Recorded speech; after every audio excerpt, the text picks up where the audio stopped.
Next ఏంటి? తుఫాను. ఏంటది? సైక్లోన్స్. యాక్చువల్గా మనం తుఫాన్ అంటున్నాం, కానీ వీటిని పిలవాల్సిన పేరు మీకు సిలబస్లో చక్రవాతాలు ఉండాలి. ఈవెన్ మనకి వెబ్సైట్లో కూడా ఏ పేరు, ఇప్పుడు మీరు వెబ్సైట్ చెక్ చేసుకొని చూడండి. ఏ వెబ్సైట్లో కూడా ఇక్కడికి వచ్చి చూస్తే మనం ఎన్డిఎంఏ సైట్లో మీకు ఈవెన్ సైక్లోన్స్ అనే ఉంటుంది. సైక్లోన్స్ ఇదిగోండి, ఇక్కడ మీకు వాడు మనకి ఇవ్వటం, ఇదిగోండి సైక్లోన్ అని ఇచ్చి ఉంటాడు. పేరుకి వాడు చక్రవాతం ఇవ్వాలి. ఏమ్మా ఇక్కడ చూడండి, చూస్తే మీకు కనిపిస్తుంది సైక్లోన్. కాబట్టి ఆ పదం ఏందో ఒకసారి చూద్దాం. ఎందుకు ఈ పదం వాడుతున్నాడు, అసలు ఆ పదం వాడింది ఎవరు, అది చూద్దాం. చక్రవాతాన్ని భారత్లో పిలిచే పేరు గుర్తుపెట్టి, ఇండియాలో పిలిచే పేరు సైక్లోన్ అంటాం. సైక్లోన్ తెలుగులో తుఫాను ఏమంటాం? తుఫాను అంటాం. నాకు కావాల్సింది ఏంటంటే అసలు ఈ పదాన్ని ఉపయోగించిన తొలి వ్యక్తి ఎవరు? తొలి వ్యక్తి ఎవరు? ఈ పదానికి ఏమైనా మూల పదాలు ఉన్నాయా? ఈ మూల పదాలు ఉంటే వాటి యొక్క అర్థం ఏంటి? ఈ డిఫరెంట్ క్వశ్చన్స్ మీకు ఎగ్జామ్లో రావచ్చు. తెలుసు కదా, ఫస్ట్ డివిజన్ వాళ్ళు ఉన్నారు కదా, కొద్దిగా హెల్ప్ చేయండి మన మిత్రులకి. సైక్లోన్ అనే పదాన్ని ఫస్ట్ ఉపయోగించిన వ్యక్తి ఎవరు? ఎవరు? Mister Henry Piddington. గుర్తుపెట్టుకో, హెన్రీ పెడింగ్టన్ అమ్మ. Henry Piddington. ఈ పదాన్ని ఫస్ట్ వాడింది నేనే, హెన్రీ పెడింగ్టన్. ఓకే, ఇతను కలకత్తా నావికుడిగా ఉన్నప్పుడు, కోల్కతా నావికుడిగా ఉన్నప్పుడు ఈ పేరు వాడాడు. ఇతను తీసుకున్నటువంటి ప్రాథమిక పదాలు ఏంటంటే సైక్లోస్ ఆర్ కిక్లాస్ అనే పదాలు తీసుకున్నాడు. సైక్లోస్ ఆర్ కిక్లాస్, CYCLOS, సైక్లోస్ లేదా కిక్లాస్, CYCLOS లేదా KIKLOS. గమనించాలి. ఈ పదానికి అర్థం ఏంటి సార్ అంటే కాయిల్స్ ఆఫ్ స్నేక్ అని పిలుస్తారు. Coils of snake. ఒక పాము మెలికలు తిరిగి చుట్టలు చుట్టుకొని ఉంటే, ఇట్లా పాము ఈ విధంగా చుట్టలు చుట్టుకొని ఉంటే ఈ షేప్ని కాయిల్స్ ఆఫ్ స్నేక్ అంటారు. ఈ కాయిల్స్ ఆఫ్ స్నేక్, పాము మెలికల చుట్ట అనే పదాన్ని అర్థంగా ఇచ్చేది ఏంటి పదాలు? సైక్లోస్ లేదా కిక్లాస్. దీని నుంచి డెవలప్ చేసిన పదం ఏంటి? సైక్లోన్. ఇలా మీరు అంటే ఇండియాలో మనం సైక్లోన్ అనే పదం వాడుతున్నాం కాబట్టి యు మస్ట్ నో సైక్లోన్ ఏ భాషా పదం? ఇంగ్లీష్ భాషా పదం. సైక్లోన్కి మూల భాషా పదాలు సైక్లోస్ ఆర్ కిక్లాస్ అనే గ్రీకు భాషా పదాలు. వాడింది ఎవరో? హెన్రీ పెడింగ్టన్ తీసుకొచ్చి ఈ పదాలు మనకి పరిచయం చేశారు. దీనికి అర్థం ఏమిటి? పాము మెలికల చుట్ట, the coils of snake. Correct పుస్తకాలు కానీ మీరు చదివితే, కరెక్ట్ సిలబస్ కానీ మీరు చదివితే ప్రిపరేషన్ని చాలా ఈజీగా మీరు ఎంజాయ్ చేయొచ్చు, చాలా బాగా చదువుకోవచ్చు, ఇబ్బంది ఉండదు. నెక్స్ట్ అక్కడి నుంచి ఈ చక్రవాతానికి, అంటే యాక్చువల్గా దీన్ని మనం పిలిచిన పేరేంటి? చక్రవాతము. ఓకే, చక్రవాతం. ఇంకా కరెక్ట్గా పిలిస్తే ఉష్ణమండల చక్రవాతము. ఏంటది? ఉష్ణమండల చక్రవాతం. ట్రాపికల్ సైక్లోన్ అంట. మరి ఈ చక్రవాతానికి యాజ్ పర్ ఎక్స్పర్ట్స్ 3 దశలు ఉన్నాయని చెప్తున్నారు. ఎన్ని దశలు? 3 దశలు. ఏంటి సార్ ఈ 3 దశలు? 1 అభివృద్ధి దశ, 2 పరిపక్వ దశ, 3 క్షీణ దశ. 3 దశలు.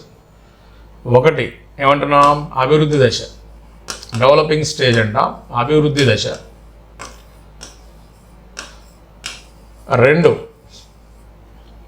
పరిపక్వ దశ, మెచ్యూర్ స్టేజ్ అంటాం, పరిపక్వ దశ.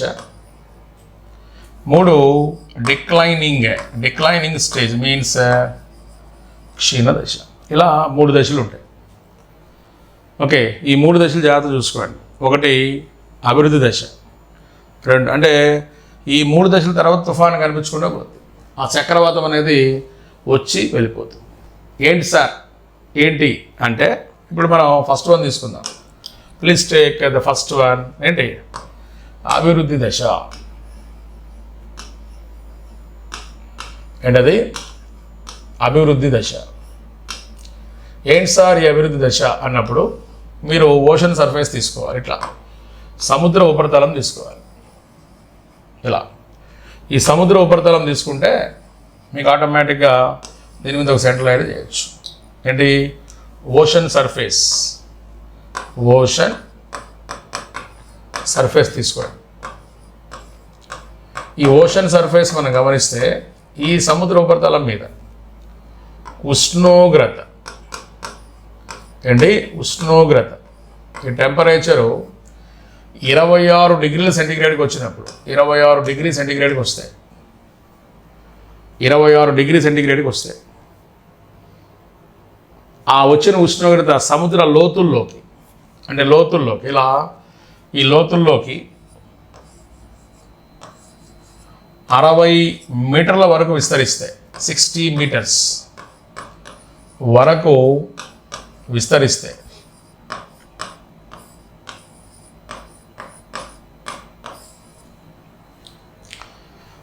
దీనివలన టెంపరేచర్ అంటే ఏంటి, ఆ ఉష్ణోగ్రత పెరిగి నీరు నీటి ఆవిరిగా మారి ఈ నీటి ఆవిరి ఇలా నిర్దిష్ట ఎత్తుకి, ఎంత ఎత్తుకి అంటే ఆడిచ్చిన ఎత్తు 7000 మీటర్ల ఎత్తు వరకు చేరితే, మీకు నీటి ఆవిరిని ఇవ్వకపోవచ్చు. వాడు ఏమంటాడు, ఇక్కడ ఒక పదం ఏంటది, ఆర్ద్రత అనే పదం వాడతాడు. ఆర్ద్రత అనే పదం అంటే మొత్తం 3 కండిషన్స్. ఏంటది, 3 కండిషన్స్. 7000 మీటర్లు అనండి, సింపుల్గా దీన్ని మనం ఇంకో రకం కూడా తీసుకోవచ్చు. 7 కిలోమీటర్లు అని కూడా అనొచ్చు. ఏమనొచ్చు, 7 కిలోమీటర్స్ ఎత్తు అని కూడా అనొచ్చు. ఎత్తుకు చేరితే ఫస్ట్ స్టేజ్ కంప్లీట్. ఈ డిజిట్స్ మీరు గుర్తుపెట్టుకోండి. అంటే ద టెంపరేచర్, ఇది ఫస్ట్ మనకి ఇది ఇంపార్టెంట్. ఇది వస్తేనే మిగతా అన్నీ ఫామ్ అయ్యేది. టెంపరేచర్ మనకు కావాలి. ఈ టెంపరేచర్ గురించి ఇది 26 డిగ్రీ సెంటీగ్రేడ్ ఉంటూ లోతుల్లోకి 60 మీటర్ల వరకు విస్తరిస్తూ ఎత్తుకి 7000 మీటర్ల వరకు చేరితే, ఓకే, ఎత్తుకు చేరేదేంటి, ఆర్ద్రత, హ్యూమిడిటీ. లోతుకు చేరేదేంటి, అక్కడేం అవసరం లేదు, ఉష్ణోగ్రతను రాస్తే చాలు. 60 మీటర్లు, నాట్ కిలోమీటర్స్, ఇలా వస్తే దట్ ఈజ్ డెవలపింగ్ స్టేజ్, అభివృద్ధి దశ అని మనం పిలుస్తాం. ఓకే, మీరు పెద్ద పెద్ద పుస్తకాలు చదవాల్సిన అవసరం లేదు. పర్ఫెక్ట్ డేటా మీకు ఎన్సీఆర్టీలో ఉంది, పర్ఫెక్ట్ డేటా ఉంది. అది కూడా నేను మీకు ప్రాక్టీస్లో చెప్పిస్తాను. అంటే మనం కంటెంట్లో వెళ్తున్నాం, కానీ మీరు చేయవలసిన పని ఏంటి, అన్లిమిటెడ్గా ఉన్న వాళ్ళు మీకు ఆల్రెడీ కొద్దిగా అమౌంట్ చెప్పాను, ఒక సర్టెన్ అమౌంట్, అది తీసుకుని ప్రాక్టీస్లోకి వస్తే మీరు ప్రాక్టీస్ చేసుకుంటూ ఉండొచ్చు. ఇది కంటెంట్ వేరే, ప్రాక్టీస్ వేరే, మీకు తెలిసిందే. సరే, ఇది ఫస్ట్ స్టేజ్. రెండవ దశ ఏంటి, రెండవది కానీ మనం గమనిస్తే దీన్ని మెచ్యూర్ స్టేజ్, పరిపక్వ దశ అంటారు.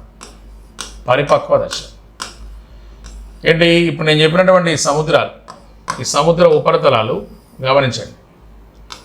ఈ సముద్ర ఉపరితలాలు ఏమైనా అల్పపీడన ప్రాంతంగా మారిపోయాయి. అంటే ఏంటి, ఇదంతా జరిగింది అంటే ఏది, ఇప్పుడు చెప్పిన ఇది ఇలా జరిగింది అంటే ఇదంతా ఏంటి, అల్పపీడనం ఏర్పడిందని అర్థం. సింపుల్గా మనం మాట్లాడితే ఈ మొత్తాన్ని కలిపి మనం అల్పపీడనం అనొచ్చు. ఈ అల్పపీడనం ఇదిగోండి, ఈ ఏరియాలో ఏర్పడింది లో ప్రెజర్, అల్పపీడనం అన్నాం. అల్పపీడనం అన్నాం.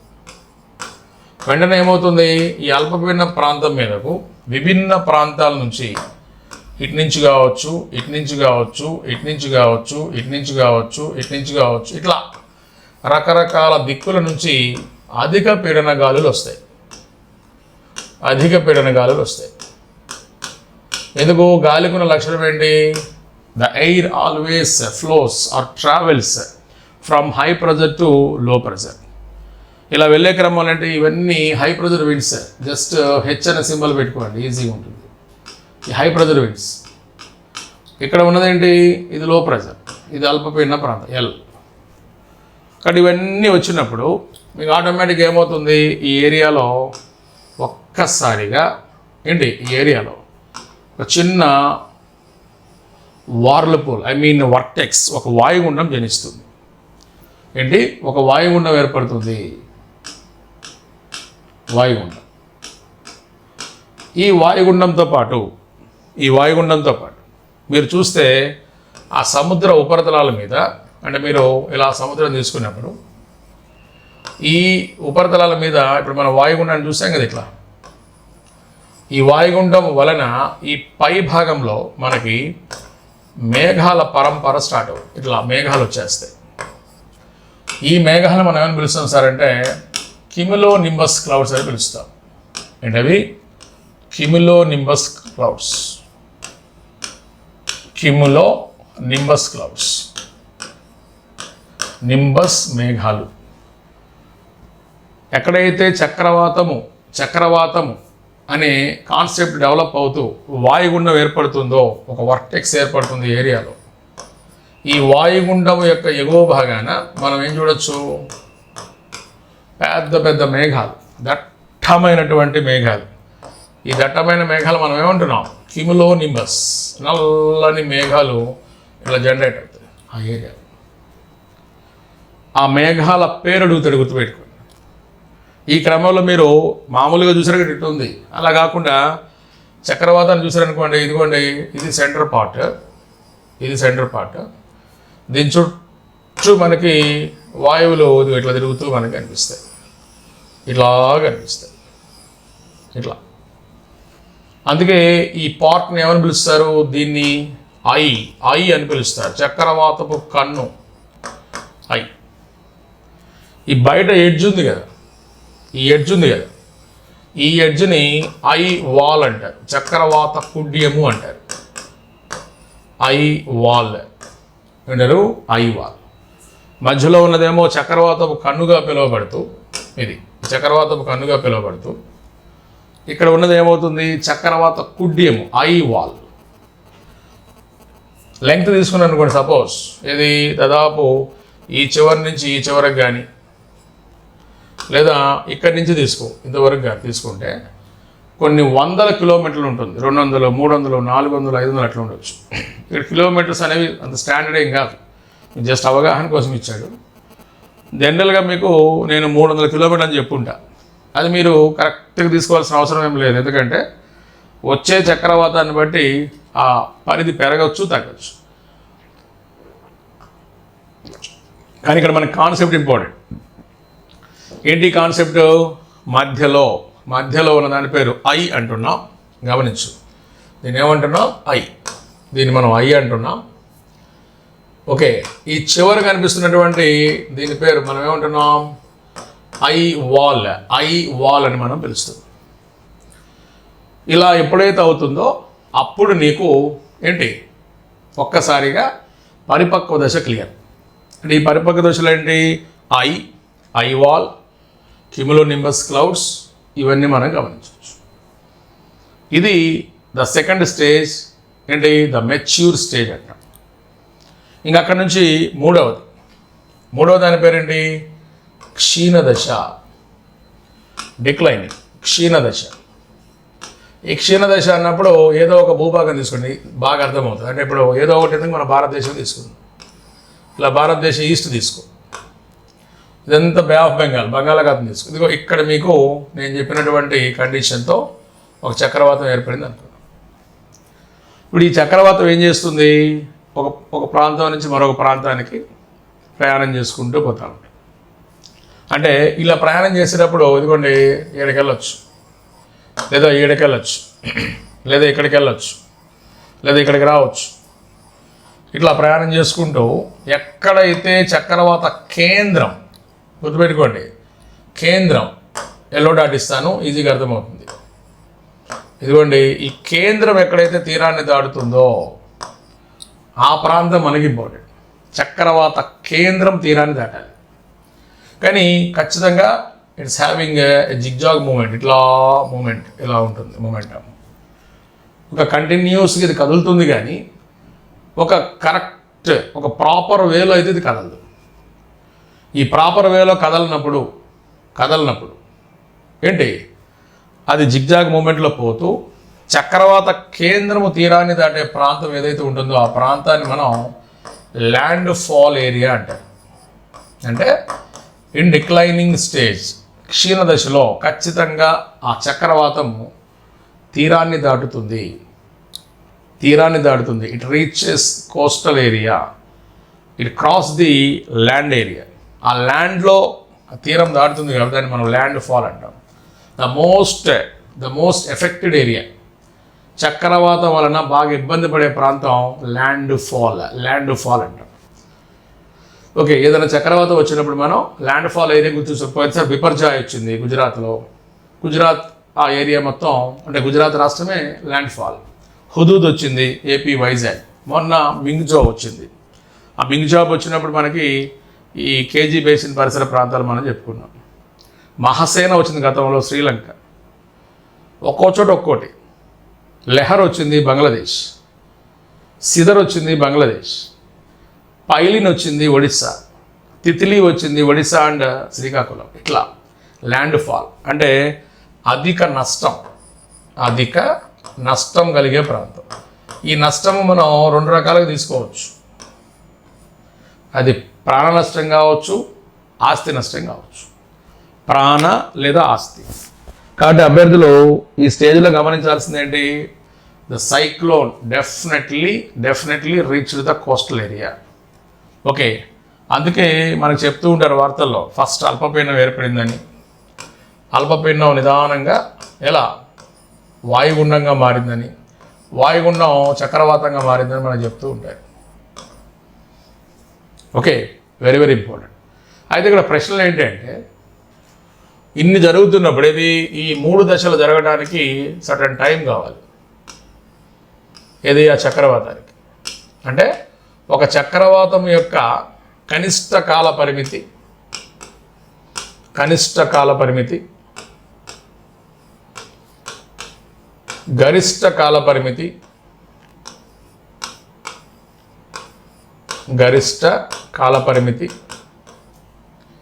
సగటు కాల పరిమితి. ఇలా మనం 3 ప్రశ్నలు ఇక్కడ కనిపిస్తాయి. What is the minimum time span, what is the maximum time span, what is the average time span of every cyclone.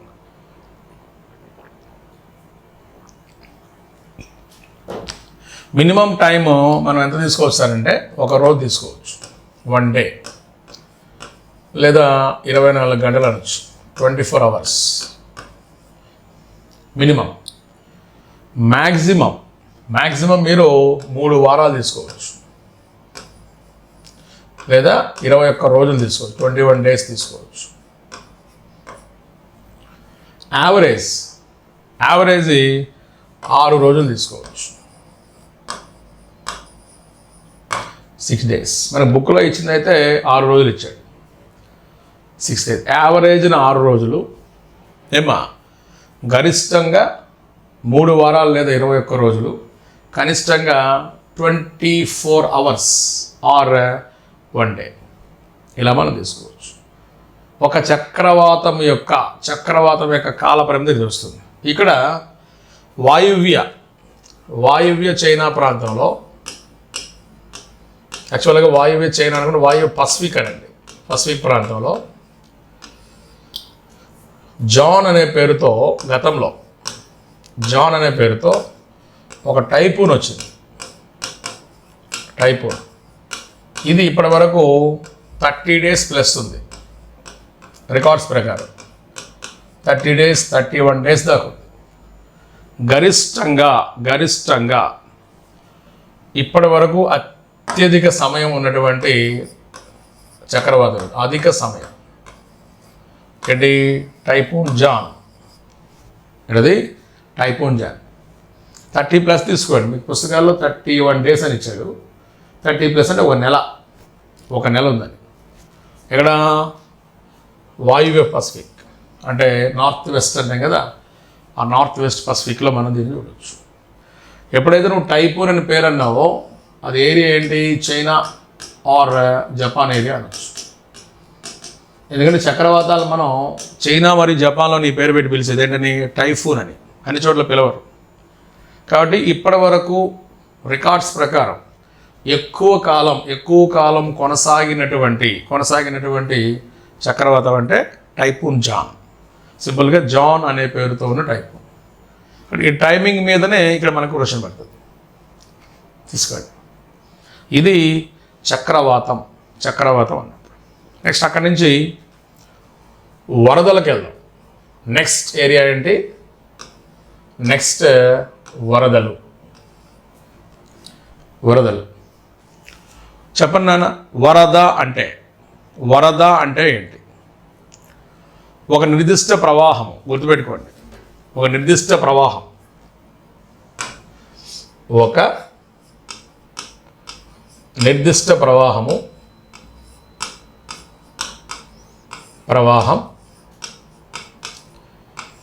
Channel కెపాసిటీని మించి ప్రవహిస్తే,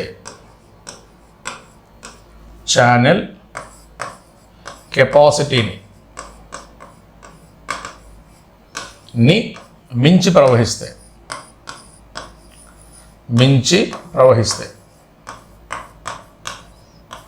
దీన్నే మనం ఏమని పిలుస్తాం? ఏమంటాం?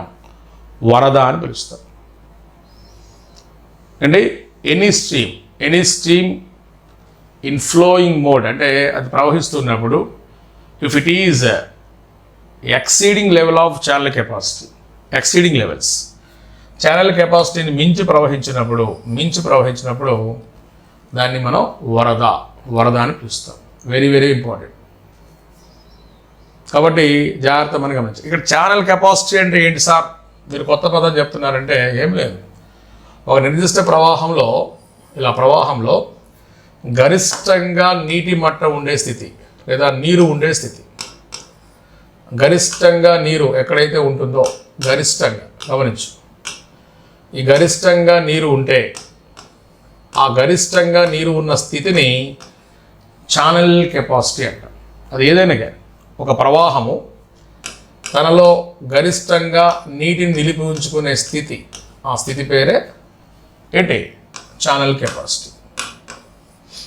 మీ ఊరిలో కాలువ కావచ్చు, మీ ఊరి పక్కనే ఉన్న కాలువ కావచ్చు, లేదా అక్కడ ఉన్న నది కావచ్చు, ఏదైనా కావచ్చు, ఒక సడన్ స్ట్రీమ్ ఏదైనా కానీ ఇలా మనకి కనిపిస్తే దీన్ని మనం ఏమని పిలుస్తాం?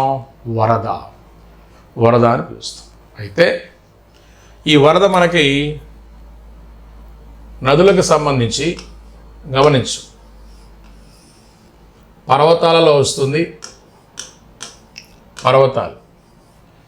పర్వతాలు దాటిన తర్వాత ఆ ప్రవాహం అంటే ఇక్కడ నదిలా పోతూ మైదానంలో రావచ్చు, ఇలా మైదాన ప్రాంతాల్లో కూడా రావచ్చు, లేదా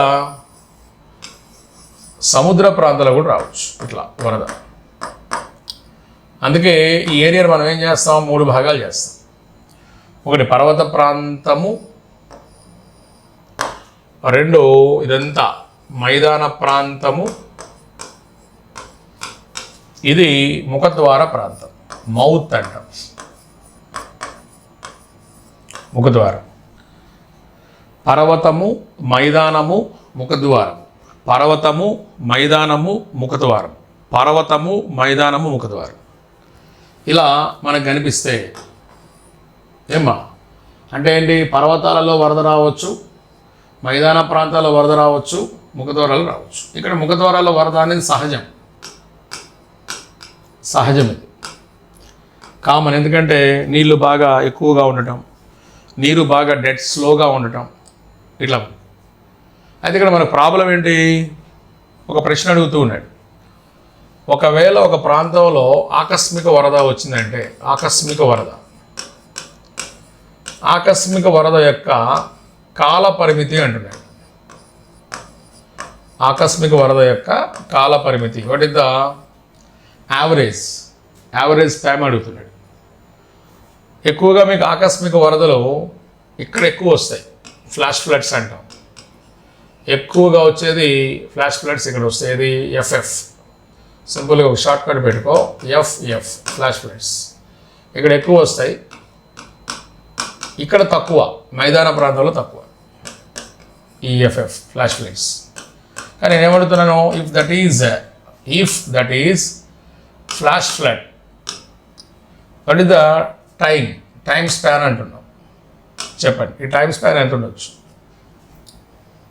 ఎంత ఉండొచ్చు అంటే, వర్షము ప్రారంభమైన, గుర్తుపెట్టుకో, వర్షము ప్రారంభం అయిన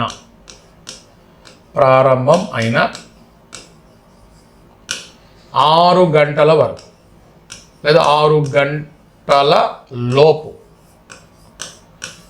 6 గంటల లోపు, వర్షము ప్రారంభమైన 6 గంటల లోపు వచ్చే ఏ వరదైనా. ఓకే, అదేంటి ఆకస్మిక అంటే వర్షంతో తీసుకునేవాడు. నేనేమంటాను, ఎక్కడో వర్షం పడింది, మీ ఏరియాలో వర్షం లేదు, కానీ వరద రావచ్చు. So the maximum time span ఎంత ఏంటి? 6 అవర్స్. సార్ గంటలో వచ్చింది, 6 గంటల లోపే ఉందిగా. 2 అవర్స్లో వచ్చింది, లోపు ఉందిగా. అప్ టు 6, అరగంటలో వచ్చినా, గంటలో వచ్చినా, 2 గంటలో వచ్చినా, 5 గంటలో వచ్చినా, 4 గంటలో వచ్చినా, ఏదొచ్చినా అది ఆకస్మిక వరద, ఫ్లాష్ ఫ్లడ్. పర్వత ప్రాంతాల్లో ఈ ఫ్లాష్ ఫ్లడ్స్ అనేవి సర్వసాధారణమా అంటే ఎక్కువ వస్తాయి, చాలా దారుణంగా వస్తాయి.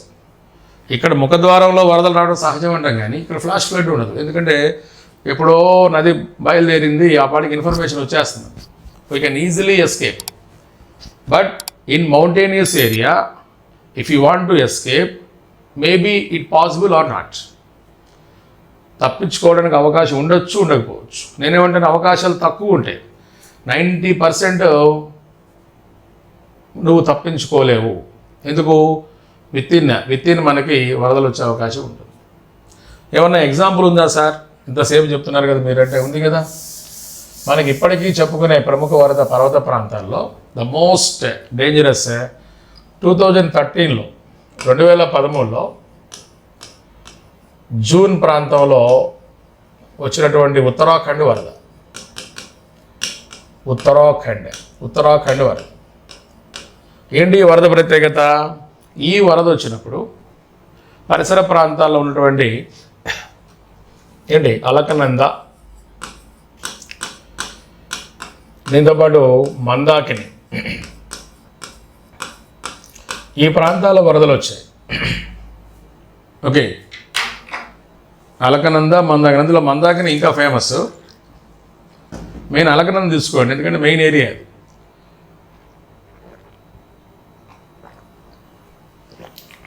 ఏంటవి? అలకనంద, గంగా నది యొక్క ఇనిషియల్ స్ట్రీమ్స్ ఇవి. ఇక్కడ మనకి వరదలు వచ్చాయి. ఏంటి ఈ వరదలు అంటే ఫ్లాష్ ఫ్లడ్స్ ఇవి.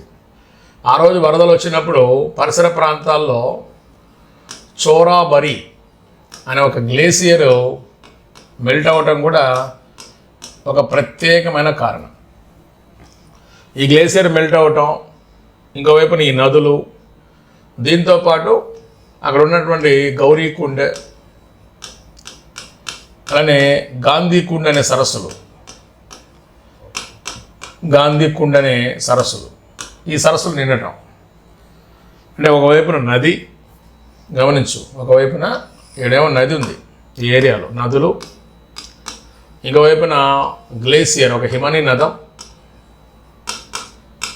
ఇంకోవైపున సరస్సులు. ఇన్ని ఒక్కసారిగా ఆ ప్రాంతంలో ఏంటి ఎక్కువ నీటిని తీసుకొని వచ్చేసాయి. ఎప్పుడైతే ఎక్కువ నీటిని తీసుకొని వచ్చాయో ఒక్కసారిగా ఏమైపోయింది, ఈ ప్రాంతం, ఇదంతా పర్వత ప్రాంతం కదా, ఈ పర్వత ప్రాంతంలో ఉన్నటువంటి పుణ్యక్షేత్రాలు మొత్తం దెబ్బతిన్నాయి. పుణ్యక్షేత్రాలు. ఆ దెబ్బతిన్న పుణ్యక్షేత్రం ఎందుకంటే నది ఇట్లా పోతూ ఉంటుంది ఆ ఏరియాలో, ఇలా నది ఇలా పోతూ మనకి అనిపిస్తుంది. ఇక్కడ పుణ్యక్షేత్రాలు మనకి 4 ఉన్నాయి, 4 ఉన్నాయి.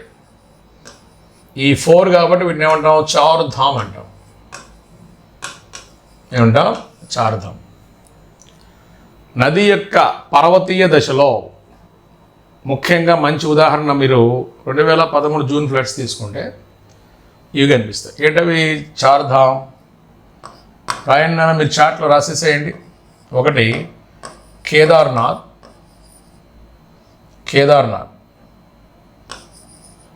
2 బద్రీనాథ్,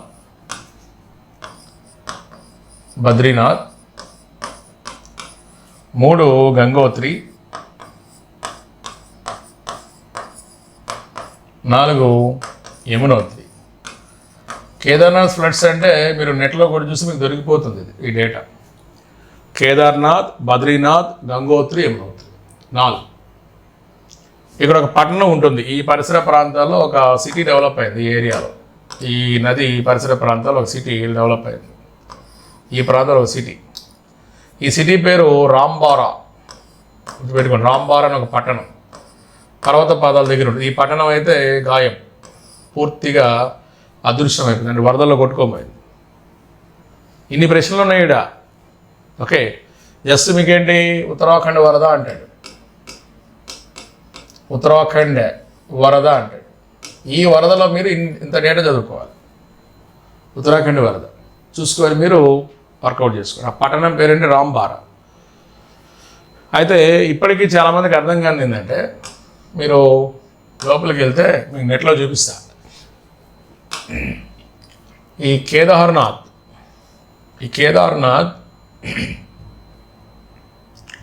భీమ్శిలా అని వార్తల్లోకి వచ్చింది ఆ రోజున. తమాషా ఏంటంటే, ఇదిగోండి, నేను ఒకసారి చూస్తే మీకే అర్థమవుతుంది. అసలు అద్భుతం చూడండి. ఏంటి? ఈ భీమ్శిల మనం గమనిస్తే ఎవరో వచ్చి అడ్డు వేసినట్లుగా ఈ శిల మనకు అనిపిస్తుంది. ఎవరో వచ్చి అడ్డు పెట్టినట్టుగా. అంటే ఆ పర్వత ప్రాంతంలో, అంటే ఆ కొండని కాపాడుతూ ఒకసారి ఒక పెద్ద రాయి వచ్చి ఇక్కడ చూడండి, కరెక్ట్గా గుడికి వెనక వైపున వచ్చి నేను నిలబడింది. ఎన్ని నీళ్ళు వచ్చినా కానీ ఇంక గుడిని ఏం చేస్తాయి? ఆ వచ్చిన నీళ్ళు ఏమైపోయినాయి? ఆ వచ్చిన నీళ్ళ రాయి వచ్చి, అంటే మీకు ఇది ఈ డైరెక్షన్ మీకు అర్థం కాదు కానీ మీకు రాస్తా, చూపిస్తాను. ఇక్కడ టెంపుల్ ఏమో ఇట్లా ఉంది, ఇలా ఉంది టెంపుల్. ఇలా మనకి టెంపుల్ కనిపిస్తూ ఉంది, సింపుల్. ఇలా టెంపుల్ కనిపిస్తూ ఉంది. ఇది టెంపుల్ ఏరియా అనుకుందాం. ఈ టెంపుల్ ఏరియా ఇలా ఉంది. ఈ వెనక వచ్చి బండ నిలబడింది. ఇంకా నీళ్ళు ఏమవుతున్నాయి? ఇటు నుంచి వస్తున్నాయి, ఇటు వచ్చి ఇటు ఎగిరిపోతున్నాయి. ఇలా వచ్చి ఇట్లా ఎగిరిపోతున్నాయి, గుడి మీదకి వెళ్ళిపోతున్నాయి, పక్క నుంచి వెళ్ళిపోతున్నాయి. గుడిని ఏం చేయాలి? ఈ సోకాల్డ్ నాస్తికులు ఉంటారు కదా, వాళ్ళందరికీ ప్రశ్న అనమాట. ఏంటిది? ఇది ఈ కేదార్నాథ్ టెంపుల్ని టచ్ కూడా చేయలేకపోయింది వరద. చివరికి ఏంటి? ఈ గుడి కట్టించింది భీముడు కాబట్టి, అంటే పురాణాల్లో భీముడు కట్టించడని ఉంటుంది కేదార్నాథ్, అంటే భీముడి ప్రమేయం ఎక్కువ. అందుకని ఆ రాయికి ఏమని పేరు పెట్టారు? భీమ్శిల. కేదార్నాథ్ వరదలో కేదార్నాథ్ దేవాలయం దగ్గరికి కొట్టుకొని వచ్చినటువంటి ప్రముఖ రాయి ఏంటది? భీమ్శిల. ఈరోజు దానికి పూజలు చేస్తున్నారు కొంతమంది. No comments. ఇంకా సమస్య లేదు, అక్కడ కామెంట్ చేయడానికి అవకాశాలు లేవు, లేక సైలెంట్గా కూర్చున్నారు. ఈ పిక్చర్ చూడండి, మీకే అర్థమవుతుంది. ఎక్కడ చూసినా కానీ మనం వీటి గురించి మనం వర్కౌట్ చేయొచ్చు. భీమ్శిల, కేదార్నాథ్ అద్భుతమైనటువంటి ఒక ఎగ్జాంపుల్ అనమాట. గుడిని కాపాడుతూ, ఇదిగోండి చూడండి, ఇక్కడ ఇంకా బాగా అర్థమవుతుంది. ఇదిగోండి పిక్ చూడండి, భీమ్శిల కా రక్ష అని చెప్పి పెద్ద పెద్ద ఆర్టికల్స్ వచ్చాయి ఆ రోజున. ఓకే, ఇది మనం చదువుకొని, అంటే ఇది దీని గురించి, అంటే చాలామంది భారతదేశాన్ని, ఆ భారతదేశంలో ఉన్నటువంటి సనాతన ధర్మాన్ని ఎగతాళి చేసే బ్యాచ్ ఒకటి ఉంది. ఈ బ్యాచ్కి మనం చెప్పేది ఏంటి సార్ అంటే, ఆ పరిసర ప్రాంతాల్లో మనం ఏదో ఒక మహత్తరమైన శక్తి ఒకటి ఉంది అని మనం నమ్ముతారు. ఓకే, అది వచ్చినప్పుడు చూపిస్తాను. అక్కడ గుర్తుపెట్టుకోండి, వరద ఎక్కడ వచ్చిందంటే ఉత్తరాఖండ్ వరద. గ్లేసియర్ ఏంటి? చోరాబరి. ఏంటిది? ఇది గౌరీకుండ్, గాంధీకుండ్ సరస్సులు. నదులేంటి? అలకనంద, మందాకిని. యాక్చువల్గా ఇవి రెండు కలుసుకునే ప్రాంతం మనకి రుద్రప్రయాగ అని వస్తుంది. ఏంటది? రుద్రప్రయాగ. గమనించవచ్చు మనం. కాబట్టి చదువుకునేటప్పుడు మీకు ఈ ఏరియా మీద ఒక సెంట్రల్ ఐడియా ఉంటే అసలు మీకు ఎటువంటి ఇబ్బందులు ఉండవు. ఇదిగోండి, అంటే ఆ రోజున మనకి అసలు ఏం జరిగింది ఏంటి దీని గురించి వివరాలు అన్నమాట. భయంకరమైనటువంటి వరద చూడవచ్చు మీరు. ఈ వరద నుంచి కాపాడినటువంటి రాయి ఏంటి? ఇదిగోండి, పెద్ద రాయి వచ్చి దాన్ని కాపాడినటువంటి ఒక చిన్న యానిమేషన్ వాడు ఇచ్చాడు ఆ ప్రాంతం. సరే, మీకు ఇది నేను గ్రూప్లో పెడతాలే కానీ ఇక్కడ మనకి అంత అవసరం ఏం లేదు, జస్ట్ మీకు చూపిస్తున్నాను అంతే. ఖాళీగా ఉన్నప్పుడు మీరు యూట్యూబ్లో చూసుకోండి. టాపిక్ వచ్చేసి ఏంటి, ఇక్కడ మనకి కొత్తగా మనకి కేదార్నాథ్ టెంపుల్ దగ్గర కనిపించిన ఆ శిల పేరేంటి? భీమ్ శిల. గుర్తుపెట్టు. ఏముంది ఈ రాయి మీద కూర్చునేది? ఏం చేస్తాం? ఇది పర్వతీయ వరద, ఫ్లాష్ ఫ్లడ్స్. అక్కడి నుంచి మైదాన వరద. మైదాన వరద అనగానే ఇప్పుడు నది ఇట్లా పోతూ ఉంటే ఈ నది పక్కన మనకేంటి? సిటీస్ డెవలప్ అయి ఉంటాయి, రకరకాల నగరాలు డెవలప్ అయ్యాయి ఇట్లా. ఎందుకంటే నగరాలు బతికేదే ఎక్కడ? నదుల మీద ఆధారపడి. వాటర్ కావాలి కదా, ఇలాంటి సిటీస్ డెవలప్ అయ్యాయి. ఇట్లాంటి సిటీస్ మీద ఫ్లాష్ ఫ్లడ్స్ రావచ్చు, రాకపోవచ్చు. The best example Mumbai flood,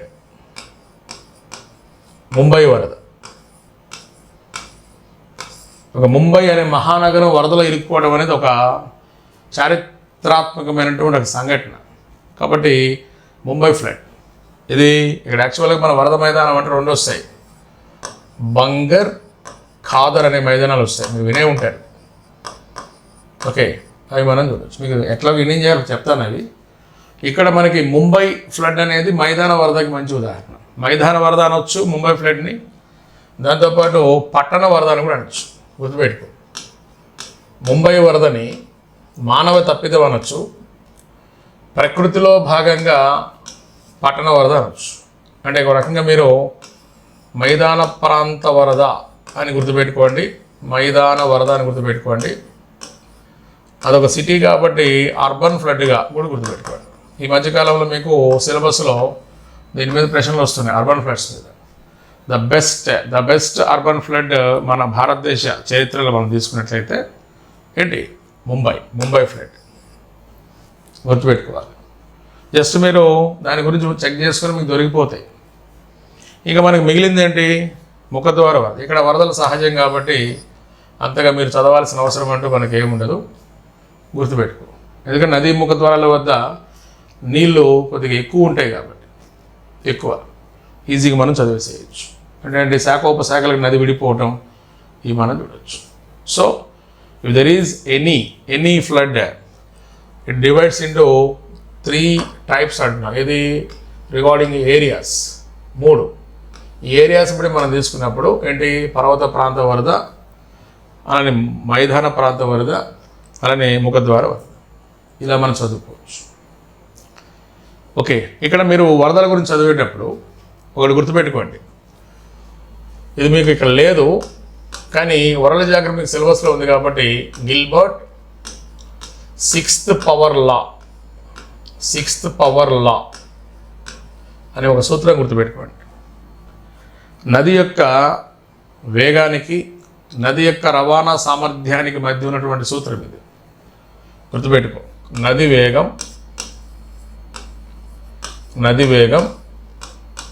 నది రవాణా సామర్థ్యం, వీటి మీద ఉన్నటువంటి ఒక సంబంధం మీద ఇస్తారు మనకి. ఏంటి? నది వేగం ఒకసారి పెరిగితే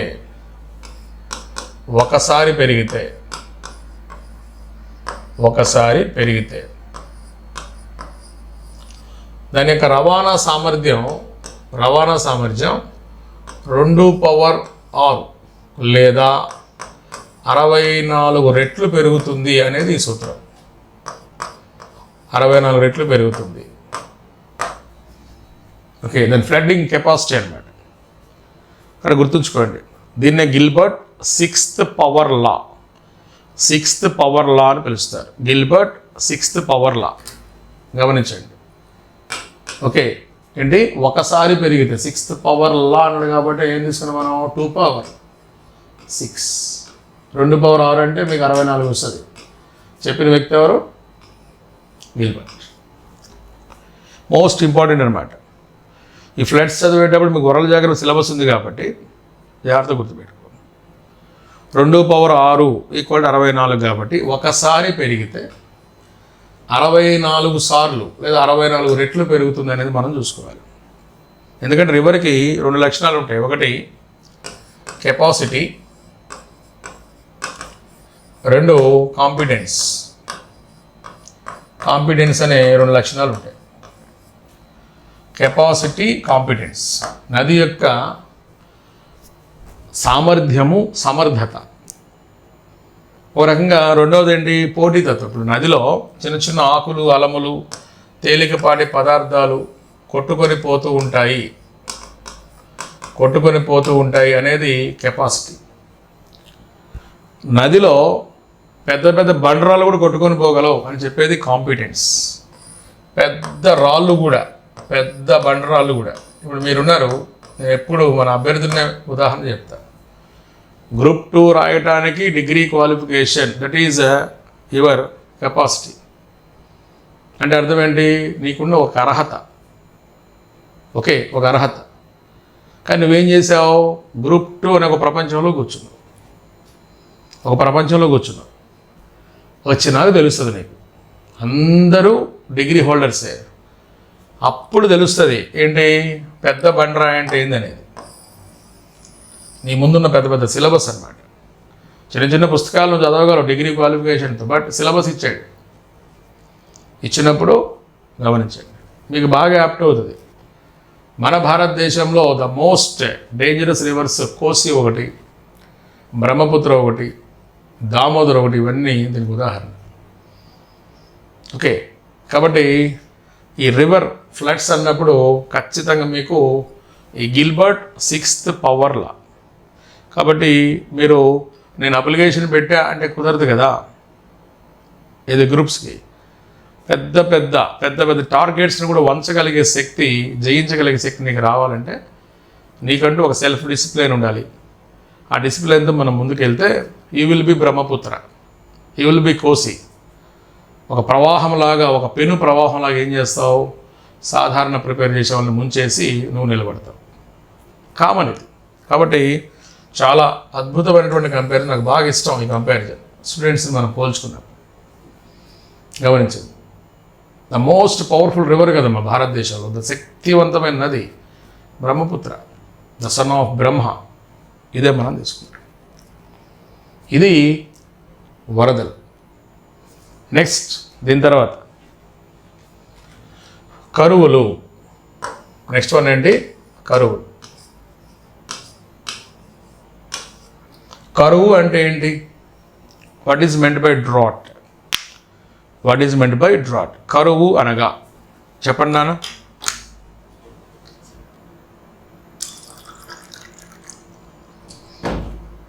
కరువు అనగా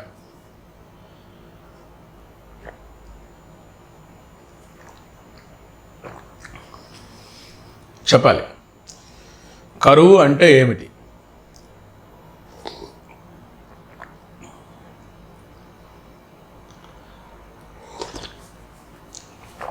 దీర్ఘ కాలిక విపత్త. రాజేష్, నిర్వచనం రాసుకో.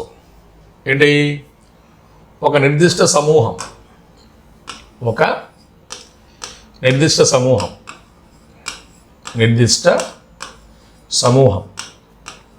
ఇదొక కండిషన్. రెండవ కండిషన్ ఏంటి సార్ అంటే దీర్ఘకాలం పాటు. సెకండ్ కండిషన్ దీర్ఘకాలం పాటు.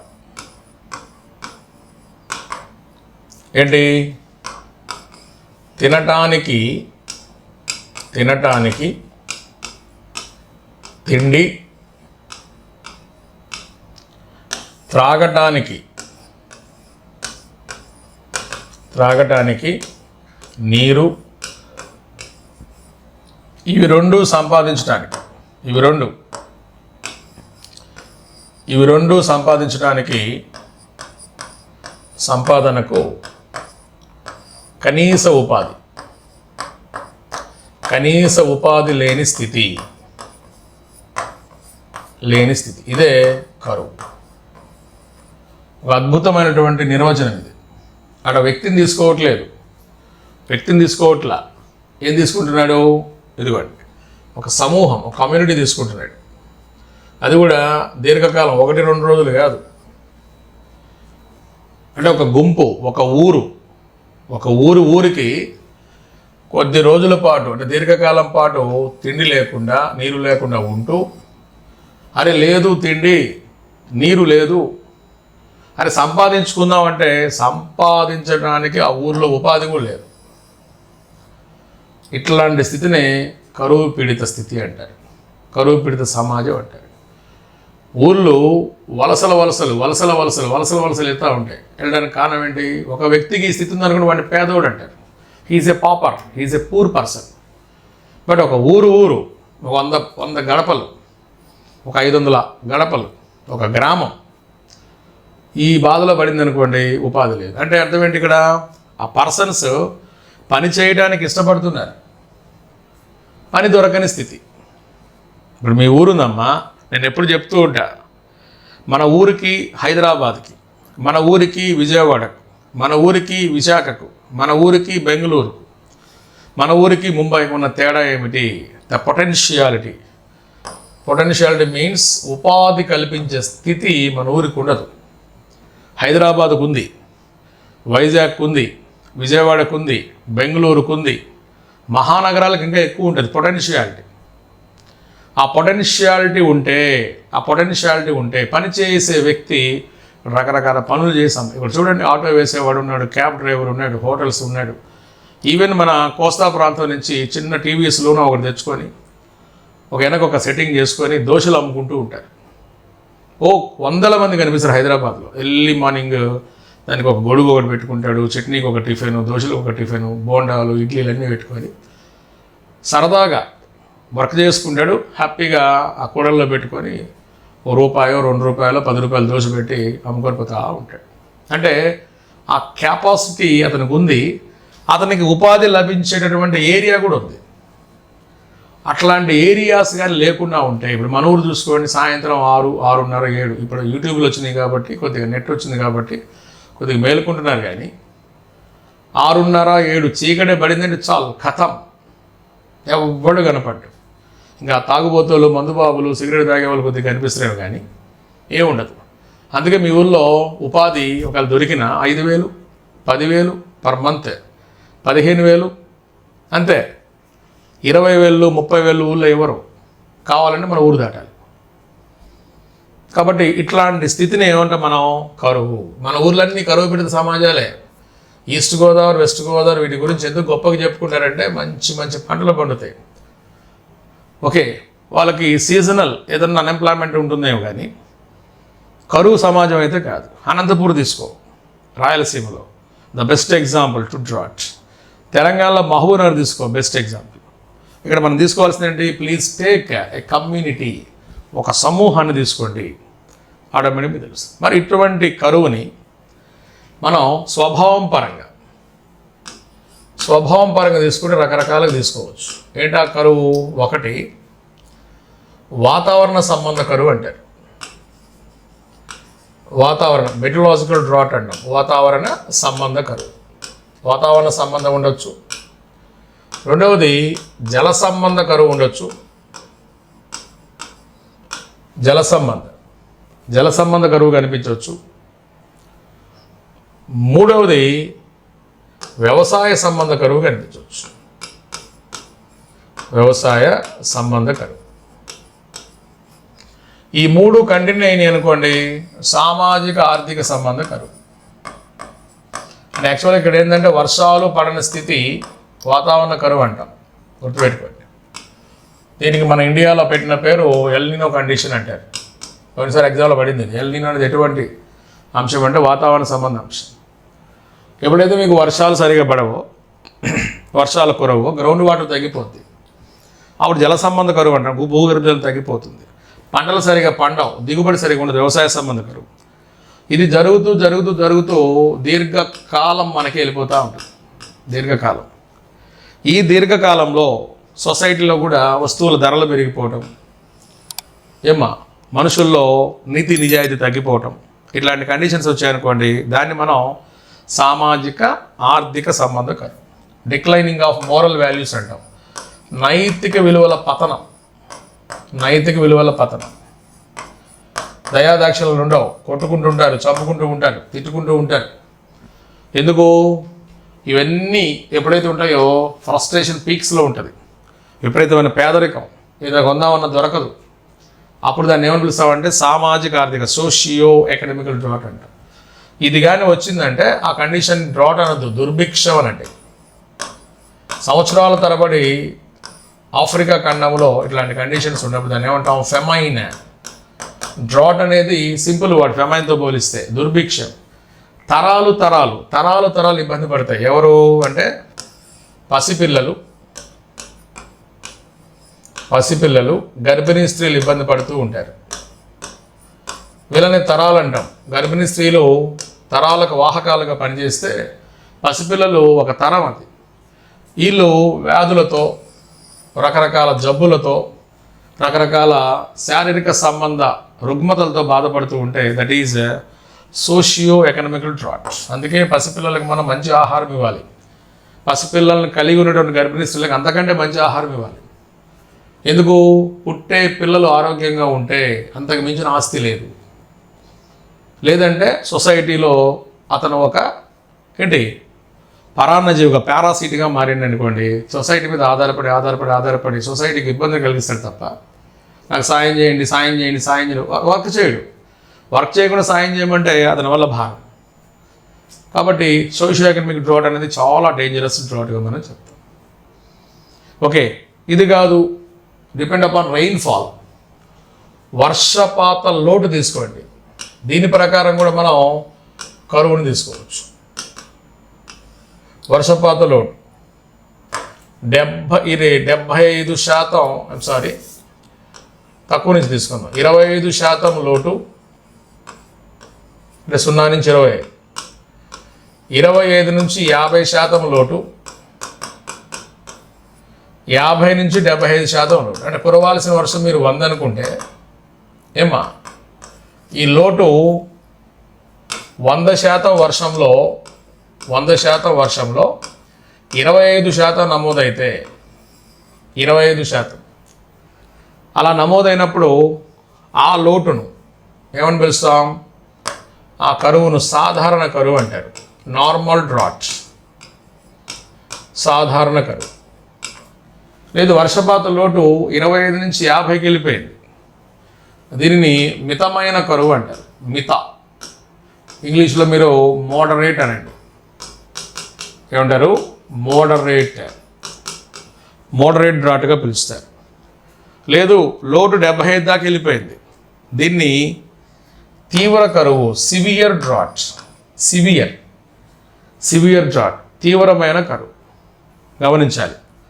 సో మనకి ప్రభుత్వాలు ప్రకటిస్తాయి అది సాధారణ కరువా, నార్మల్ డ్రాటా, మోడరేటా, లేకపోతే సివియరా. కానీ మీరు ఇక్కడ చూసుకోవాల్సింది ఏంటి? ద రెయిన్ఫాల్ డెఫిసిట్ అనేది అప్ టు 25 ఉంటే నో ఇష్యూస్, చాలా ఊళ్ళలో అదే ఉంటుంది. లేదు 50 దాకా వెళ్ళిపోయింది, కరువు మితంగా ఉంది, 75కి వెళ్ళిపోయింది, తీవ్ర కరువు అని మనం చెప్తాం. ఇవి కండిషన్స్ మీరు ఐఎండి ఇచ్చిన లెక్కలు ఇవి, కాబట్టి జాగ్రత్తగా మీరు చూసుకోండి. ఇంక అక్కడి నుంచి ఒక వ్యక్తి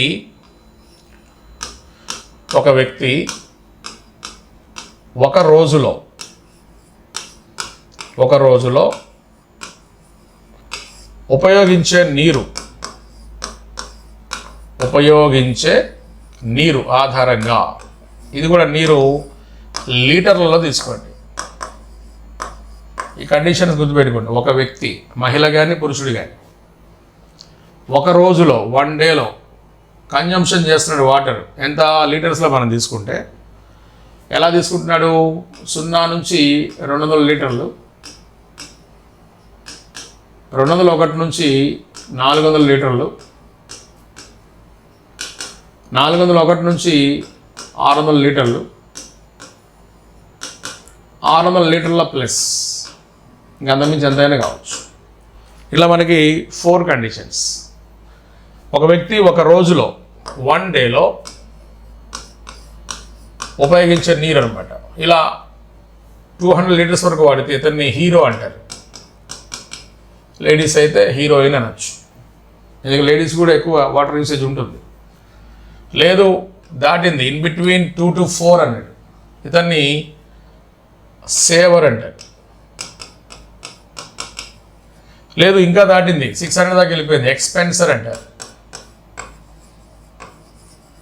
చివరిది ఇంకా లేదు వాడి వల్ల కావట్లేదు విపరీతంగా వాడుతున్నాడు, ఇతన్ని విలన్ అంటారు. లేడీస్ అయితే విలని. అంటే ఇక్కడ జాగ్రత్త చూసుకో, ఏమంటున్నాడు? హీరో, నాయకుడు. ఏమంటాం? నాయకుడు, ఇతను నాయకుడు, నీటి నాయకుడు. లేడీస్ అయితే నాయకి అనండి. Water hero are heroine. లేదు సేవర్, పొదుపరి, పొదుపరి. ఎక్స్పెన్సర్, ఖర్చుదారు, ఖర్చుదారు. విలన్, ప్రతినాయకుడు లేదా నాయకుడు, ప్రతినాయకుడు లేదా ప్రతినాయకుడు. ఇలా మనం పిలవచ్చు. ఇక్కడ మీకు పైన హెడ్లైన్ ఏముంటుంది? Water or environment. అంటే నీటికి నష్టం కలిగిస్తే ఎవరికి నష్టం కలిగించినట్టు? పర్యావరణం. కాబట్టి water hero or water environment hero, water saver or environment saver. కానీ పర్ఫెక్ట్గా మనం తీసుకుంటే ఏంటి? Water, water, water. కాబట్టి ఇక్కడ కండిషన్ అప్లై ఏంటి? లీటర్స్లో తీసుకోవాలి. ఇది ఒక రోజులో 24 అవర్స్లో మనం ఇచ్చింది. కాబట్టి మన ఇళ్లలో మగవారి కంటే లేడీస్ ఎక్కువ వాటర్తో అవసరం ఉంటుంది. అంటే ఉదయం నుంచి సాయంత్రం దాకా బట్టలు ఉతకటం, అంట్లు తోమటం, వంట చేసుకోవటం, ఫ్లోర్ క్లీన్ చేసుకోవటం, రకరకాల వాహనాలు క్లీన్ చేసుకోవటం. వాహనాల విషయంలో జెంట్స్ ఉంటారు, అది వేరే విషయం. ఎక్కువ మొత్తం ఇంట్లో నీటితో ఎక్కువ సంబంధాలు కలిగిన వ్యక్తులు ఎవరు? లేడీస్. కాబట్టి జాగ్రత్తగా గుర్తుపెట్టుకోవాలి. ఇది ఎన్సీఆర్టీ డేటా. ఇది రీసెంట్గా 8th వీటిలోకి వచ్చేసింది, గుర్తుపెట్టుకోండి. ఇది మనకి కరువుల మీద. అంటే ఇంకా అయిపోలేదు. ప్రపంచం ఏంటి, భారత్ ఏంటి, ఏపీ ఏంటి అవి ఉన్నాయి. అవి మనం రేపటి క్లాస్లో చూద్దాం. ఓకేనా? మొత్తం మీద ఈరోజు సెషన్లో మనం ఏంటి, ప్రకృతి విపత్తులు మొత్తం క్లియర్ చేసాం. భూకంపాలు వాళ్ళు చెప్పిందే కాబట్టి ఇక్కడ మనం చదవలేదు, వరల్డ్ జాగ్రత్తలు వచ్చేసింది. నెక్స్ట్ ఏం చదివాం? సునామీలు, తుఫానులు, వరదలు, కరువు కాటకాలు. దాంతోపాటు మానవ సముద్ర విపత్తులు మొత్తం చూసాం. రేపటి క్లాస్లో అంటే నెక్స్ట్ క్లాస్లో రిమైనింగ్ ఇవన్నీ ఇండియా, ఏపీ, స్టేట్స్, వరల్డ్ ఇవన్నీ మనం చెక్ చేసుకుందాం. ఓకే అమ్మా, థ్యాంక్ యూ.